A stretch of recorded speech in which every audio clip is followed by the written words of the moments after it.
अतुल भाई, क्या होगा केजरीवाल का? अब आम आदमी पार्टी का क्या होगा? नहीं, वो तो आम आदमी पार्टी बताएगी।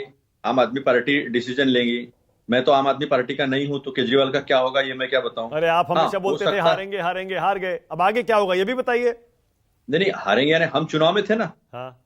हम भी चुनाव लड़ रहे थे और हमारे कैंडिडेट संदीप जी दीक्षित वहां पर थे। हम जीतने के लिए चुनाव लड़ रहे थे, तो हम वो जीतेंगे ऐसा थोड़ी बता सकते हैं। हाँ, आरपी सिंह जी है वो पोजीशन में, बता पाएंगे कि केजरीवाल का क्या होगा हाँ। या आप पार्टी का क्या होगा, क्योंकि हाँ। महाराष्ट्र में हमने आरपी सिंह जी के पार्टी को देखा है क्या क्या करते हुए। हाँ। हाँ, और गुप्ता जी के जानकारी के लिए ये भी बता दूं, गुप्ता जी, महाराष्ट्र में लाखों महिलाएं जो है, लाड़की बहन, लाड़की बोलते मराठी में प्यारी बहना को, वो लाखों महिलाएं जो है वो बाहर हो गई है और धमकियां भी देना शुरू हो गया है, बाहर निकलो नहीं तो फिर अब तकलीफ हो जाएगी, पैसा वापस करो। ये सब बीजेपी का महाराष्ट्र में चल रहा है। मैं महाराष्ट्र में नागपुर से हेडक्वार्टर से बैठ के बात कर रहा हूँ, तो अच्छा ये अतुल चल भाई, रहा है। चलिए, आप केजरीवाल पर नहीं बोलना चाहते, कोई बात नहीं, थोड़ा इंडिया अलायंस पे बोल दीजिए।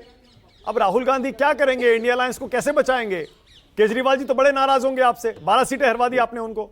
ऐसा है कि इंडिया अलायंस है, तो अलायंस को बचाने के लिए हर एक को काम करना पड़ेगा। हर बार कांग्रेस को सवाल पूछना और हर बार कांग्रेस को कटघरे में खड़ा करना, ये कहां तक सही है, ये मीडिया को भी सोचना पड़ेगा। तो सबकी जिम्मेदारी है, इंडिया अलायंस बचाना सबकी जिम्मेदारी है, देश का लोकतंत्र बचाना सबकी जिम्मेदारी है, तानाशाही से पीछे हटना। अभी गुप्ता जी कह रहे थे, तो कौन से वादे नरेंद्र मोदी जी ने पूरे किए?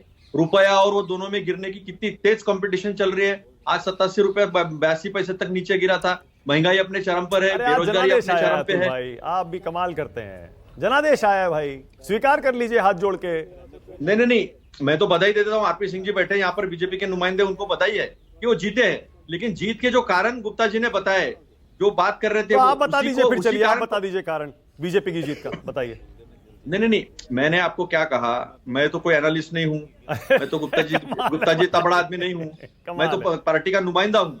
मैं तो सवाल खड़े करूंगा, और सवाल ये खड़े करूंगा कि जिस बात को लेकर मैंडेट मिला है, तो फिर ये बात तो इसमें तो असफलता है मोदी जी की पूरे देश में है। तो वो मैंडेट कहां से मिल रहा है, ये गुप्ता जी हमें जरा बता दे। ओहो, एनालिस्ट वो है। कमाल करते हैं आप। अच्छा अतुल जी ये बताइए कमाल क्या है इसमें? अच्छा मानक जी बताइए ना।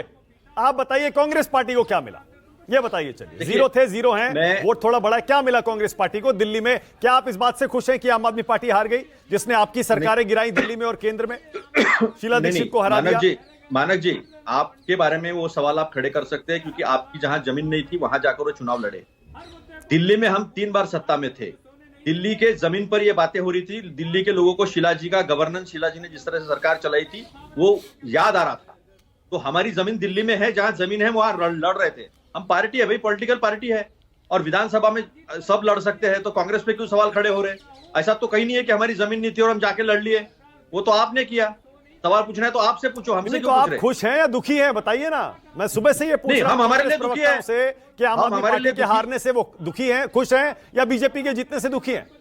नहीं, हम कोई बीजेपी वाली ऐसी सड़ी मानसिकता नहीं रखते कि कोई हार गया तो उसमें हम खुशी मनाएंगे। हम हमारी हार की सोचेंगे, हम हमारा जो हुआ है उसके बारे में सोचेंगे। हाँ। हमने जो टारगेट रखे थे वो अचीव नहीं कर पाएंगे, उसके लिए सोचेंगे। अच्छा ठीक है, मैं घुमा के पूछता हूं, अगला चुनाव बताइए दिल्ली का कौन जीतेगा? हम जीतेंगे, क्योंकि अभी दोनों सामने आ गए ना। हाँ। अभी जो वायदे किए हैं वो पूरे करना चाहिए। अगले चुनाव तक केजरीवाल जी रहेंगे दिल्ली में? देखिए, केजरीवाल के सवाल आप मुझसे क्यों पूछ रहे हैं? अरे कमाल है, के सवाल आप उनके प्रवक्ता से कल तक तो अरविंद केजरीवाल पर कितना बोलते थे आप, भ्रष्ट हैं, यू टर्न है, देशद्रोही है। आज उन पर बोलने से बच रहे हैं सिर्फ इसलिए क्योंकि वो हार गए और इंडिया अलायंस में आपको उनको बना के रखना है। नहीं मानक जी, जो हमने सवाल खड़े किए उसमें अगर कोई वास्तविकता नहीं होगी, हमने कोई बिना सबूत के सवाल खड़े किए, ऐसा आपका अगर कहना होगा तो फिर से आप पलट के देख लीजिए।